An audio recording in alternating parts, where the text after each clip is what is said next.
আসসালামু আলাইকুম। এসএসসি ২৭ ও ২৮ ব্যাচের প্রিয় শিক্ষার্থীবৃন্দ, আজকে তোমাদের এসএসসি ফিজিক্সের যে এমসিকিউ 30 ডেজ চ্যালেঞ্জ তার আজকে প্রথম ক্লাস নিয়ে চলে আসলাম।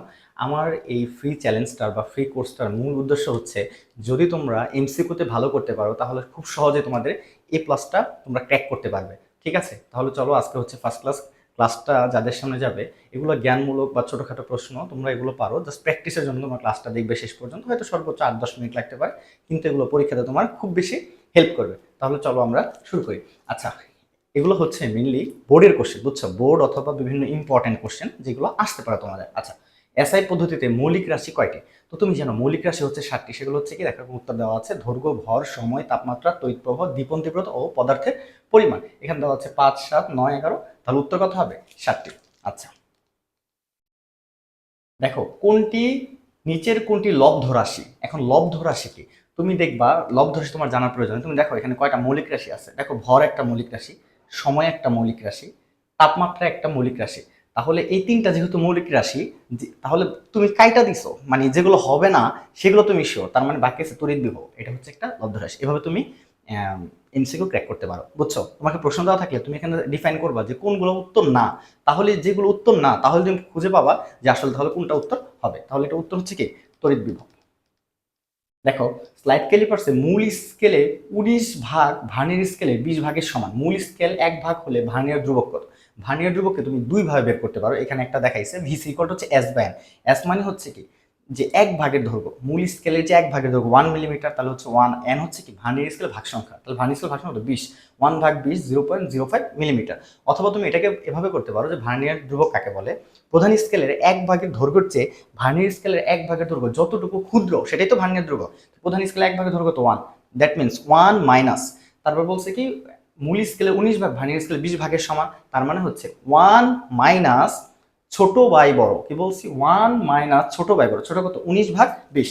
তাহলে দেখো সেম উত্তরই তুমি পাবা, 1 মাইনাস ছোট বাই বড় 19, নিচে হচ্ছে কত? 20, আলটিমেটলি 0.05। তার মানে ভার্নিয়ার ধ্রুবক তুমি এভাবে বের করতে পারো, অথবা আমি যেভাবে বলছি ওইভাবেও করতে পারো।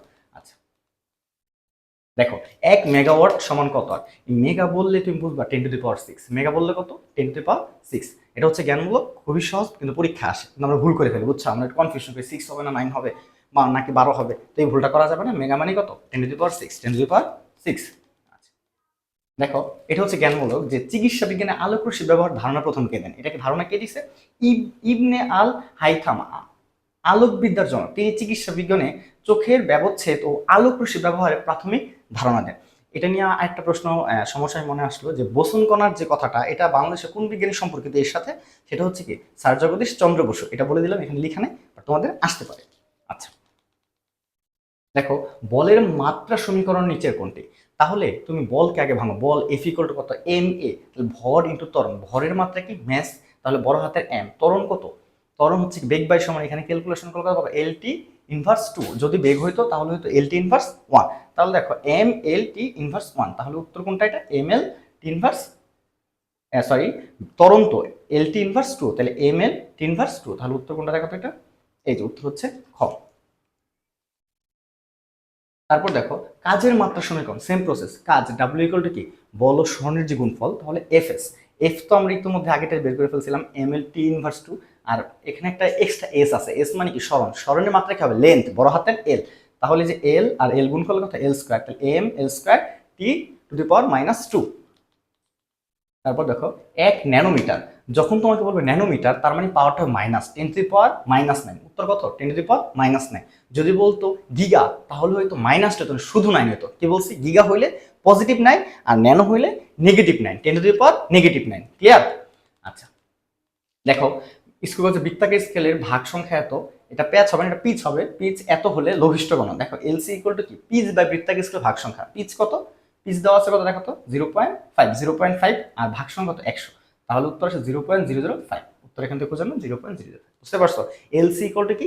পিচ ভাগ বৃত্তাকার স্কেলে ভাগ সংখ্যা। পিচের মানটা দেওয়া আছে, আর বৃত্তাকার স্কেলের ভাগ সংখ্যা তোমাকে এখানে বলে দিচ্ছে 100। এটা 100 হইতে পারে, 50 হতে পারে, যা দেওয়া থাকে তুমি জাস্ট ক্যালকুলেট করে নিবা। ঠিক আছে? আচ্ছা, তারপর দেখো, নিচের কোনটি মৌলিক রাশি? তাহলে দেখো, এখানে মৌলিক রাশি 7টা, ওটা তোমার মুখস্থ আছে। তুমি দেখো তো কোনটা মিলে? বেগ তো না, চাপও না, শক্তিও না, এই যে দ্বিপন তীব্রতা। বুঝতে পারছো? আচ্ছা 10। এখন 11 চলো, চাপের মাত্রা সমীকরণ কোনটি? চাপ।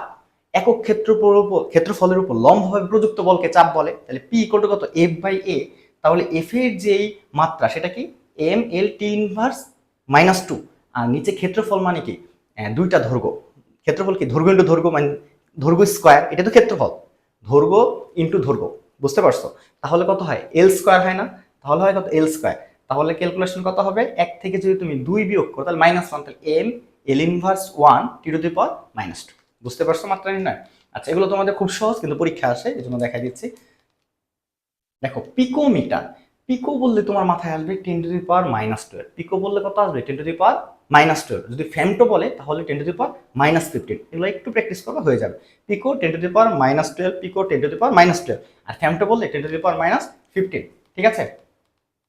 দেখো কোয়ান্টাম তত্ত্বের জনককে, কোয়ান্টাম তত্ত্বের জনক হচ্ছে ম্যাক্স প্লাঙ্ক। কোয়ান্টাম তত্ত্বের জনককে ম্যাক্স প্লাঙ্ক। আলবার্ট আইনস্টাইন হচ্ছে আপেক্ষিক তত্ত্ব, বলে দিচ্ছি আলবার্ট আইনস্টাইনকে, এটা হচ্ছে আপেক্ষিক তত্ত্বের জনক। আর নিলস বোর কি করছিল, নিলস বোর করছিল যে রাদারফোর্ড পরমাণু মডেল দিছিল, এটাকে একটু মডিফাই করছিল, বুঝছো? আর নিউটন কি করছে, গতির সূত্র দিছে। ক্লিয়ার? আচ্ছা, দেখো বলছে 1900 সালে ম্যাক্স প্লাঙ্ক কোয়ান্টাম তত্ত্ব উদ্ভাবন করেন, যা আধুনিক পদার্থবিজ্ঞানের ভিত্তি। এটা একটা এমসিকিউ হতে পারে, আধুনিক পদার্থবিজ্ঞানের ভিত্তি কি, কোয়ান্টাম তত্ত্ব।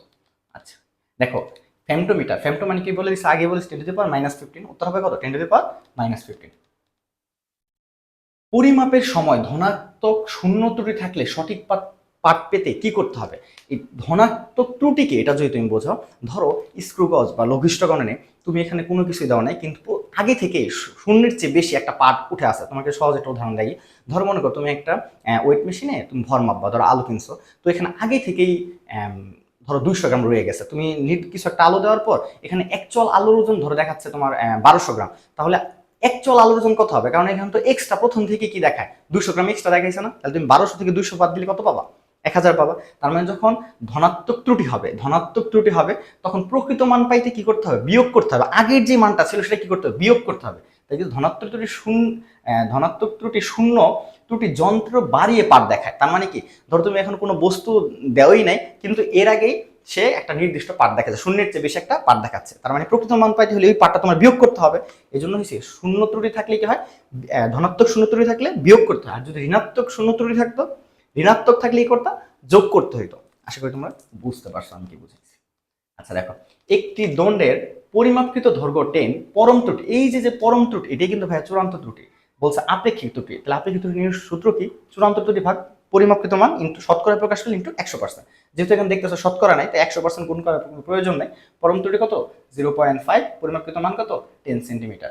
করছো আসছে কত, 0.05 বা 5%, এটা দেখাইছে। বাট এখানে কোন উত্তর কোনটা হবে, 0.05, 0.05। এই যে ক ক 17 নম্বর কি বলছে দেখো, ক্ষমতার মাত্রা। তো ক্ষমতা কি, কাজের হারকে ক্ষমতা বলে। তো কাজ কি, ডাব্লু, আর হার কি, সময়, তাহলে হচ্ছে কাজ। তুমি যদি এভাবে ডাইরেক্ট এটা তোমার মনে না থাকে তাহলে ভেঙে ভেঙে করবা। কাজকে লিখতে পারো এফ এস, ওই যে আমরা একটু আগে শিখে আসলাম, ডিভাইডেড বাই সময় দিবা। যেহেতু এখানে আমরা আগে বের করে ফেলছি তাই এখানে ডিরেক্ট লেখা এম এল স্কোয়ার টি -2, আর সময় মানে কি, টাইম, তাহলে একটা টি, তাহলে কি হবে বলো তো, টি -2 -1, তার মানে টি -3 হবে। বাকিগুলো অপরিবর্তিত, এম এল স্কোয়ার টি -3। দেখো, এত সংখ্যাটিতে সার্থক অঙ্ক কয়টি, কি বলছে, এত সংখ্যাটিতে সার্থক অঙ্ক। এইরকম প্রশ্ন কিন্তু তুমি মনে রাখবা, দশমিকের আগে এবং দশমিকের পরে এই শূন্যগুলোকে ধরা যাবে না। এই শূন্যগুলোর পরে যদি একটা সার্থক অঙ্ক শুরু হয়, মানে শূন্য বাদ অন্য কিছু, মানে এগুলো সব তোমার কাউন্ট করতে হবে।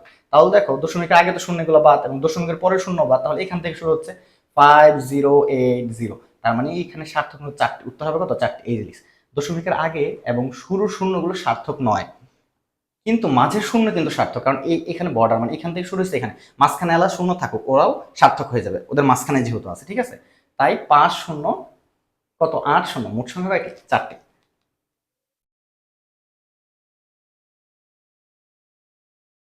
দেখো, সূর্যকেন্দ্রিক সৌরজগতের, সরি, সূর্যকেন্দ্রিক সৌরজগতের গাণিতিক ব্যাখ্যা প্রথম কে দেন? সূর্যকেন্দ্রিক সৌরজগতের গাণিতিক প্রথম ব্যাখ্যা কে দিয়েছে, নিকোলাস কোপার্নিকাস। সূর্যকেন্দ্রিক সৌরজগতের প্রথম ব্যাখ্যা কে দিয়েছে, গাণিতিক ব্যাখ্যা, নিকোলাস কোপার্নিকাস। জ্ঞানমূলক, মনে রাখবা। 20 নম্বর কি, তড়িৎ চৌম্বক বলের ধারণা, আলোর তড়িৎ চৌম্বকীয় রূপ, এই যে ধারণাটা কে দিছে, এটা কে দিছে বলতো, জেমস ক্লার্ক ম্যাক্সওয়েল, এটা কে দিছে? ম্যাক্সওয়েল। দেখো রন্টজেন কে দিছে? ওটা এক্স রে করছে, রন্টজেন এক্স রে। ফ্যারাডে কি বলছে? ওই কুলম্ব চার্জ টার্জ এগুলো দেখবে, এই জন্য কুলম্বের একক কিন্তু আমরা এই ফ্যারাডে ইউজ করি, বুঝতে পারছো? এত কুলম্ব সমান হচ্ছে ফ্যারাডে 96,500 আই গেস, আমার এক্স্যাক্টলি এটাই হবে হয়তো, হ্যাঁ। আর এটা আমরা জানি না। তো তুমি দেখবা ধরো যে হেনরি থার্ডস, এটা তুমি জানো না, বাট বাকি 2-3টা তুমি জানতো, সেগুলো মোস্ট ইম্পর্টেন্ট। ঘুরে ফিরে আসে, দেখো এই 3টা কিন্তু এখানে ইম্পর্টেন্ট। বাট এখানে প্রশ্ন বলছে তড়িৎচুম্বক। এই তড়িৎচুম্বক শুনলে আমরা বুঝতে পারি কে করছে? ম্যাক্সওয়েল করছে। কে করছে? James Clerk Maxwell. তোমাদের জন্য আজকের মতো এই 20টা এমসিকিউ থাকবে ডে 1-এর জন্য। পরবর্তীতে তোমাদের জন্য আরো ইনফরমেটিভ ক্লাস নিয়ে আসবো। এরকম এমসিকিউটা যদি তোমরা স্মুথ করতে চাও, তোমরা যদি পরীক্ষা এমসিকিউ ভালো মার্ক পেতে চাও, তাহলে আমার এই পেজের সাথে, ইউটিউব চ্যানেলের সাথে যুক্ত থাকো। দেখা হবে তোমাদের সাথে নেক্সট কোনো ভিডিওতে। দোয়া করি তোমরা সবাই সুস্থ থাকো। আসসালামু আলাইকুম।